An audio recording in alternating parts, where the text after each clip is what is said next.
तो मैं मोहम्मद नवाज। आज की मेरी वीडियो स्पेशल स्मोकिंग के लिए। जो लोग स्मोकिंग करते हैं, जो सिगरेट नोशी करते हैं, मैं उनको पैगाम देना चाहूंगा। उनको ये पैगाम देना चाहूंगा कि जब आपका बेटा किसी दोस्त के साथ बैठेगा और उससे दोस्त पूछेगा कि क्या आपका बाप स्मोकिंग करता है, मेरे अबू तो नहीं करते, तो आपका बेटा कितना शर्मिंदा होगा। उसको क्या एहसास होगा कि मेरा बाप सिगरेट पीता है।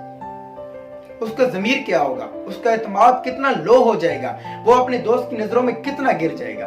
आपको खुद की सेहत का ख्याल नहीं है तो बिल्कुल ना करें, लेकिन कम से कम अपनी औलाद के लिए, कल का जो फ्यूचर है, जो आपका बड़ा होगा, वो किसी को फख्र के साथ तो कह सके कि मेरे बाप ने जिंदगी भर कोई नशा नहीं किया। उसको ये फख्र तो होना चाहिए ना। कोई बात तो आपकी होनी चाहिए जो आपके बेटे का फख्र बने।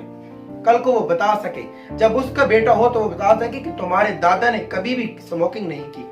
यार ये फख्र होना चाहिए ना, ये फख्र की बात है। अब कितने लोग स्मोकिंग कर रहे हैं। दुनिया में सबसे ज्यादा जो चीज बिकती है वो है सिगरेट, और सबसे ज्यादा जो लोग करते हैं वो स्मोकिंग करते हैं। इसके असरात आप कहते हैं कि मैं एक सिगरेट पीता हूं तो मुझे कुछ नहीं होता। सिगरेट से तो कुछ नहीं होता है भाई।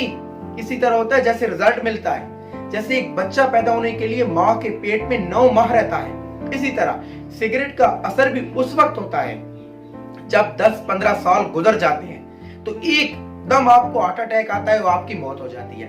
और आप कहते हैं कि ये तो ऐसे ही आ गया, हम फौत हो गए। लेकिन जब उसका रीजन निकाला जाता है, जब उसकी वजह निकाली जाती है, जब उसके पीछे जब रिसर्च की जाती है, तो हमें पता लगता है कि ये पिछले 10 साल से कैंसर का मरीज है। इसलिए मैं कहता हूं कि अपनी सेहत को महफूज रखें, क्योंकि सेहत महफूज होगी तो आपके पॉजिटिव ज़हन चलेगा, दिमाग चलेगा, और जब पॉजिटिव चलेगा तो अच्छे अच्छे ख्यालात आएंगे, अच्छे अच्छे लोग आपके साथ अटैच होंगे, और आप एक बड़े मकसद को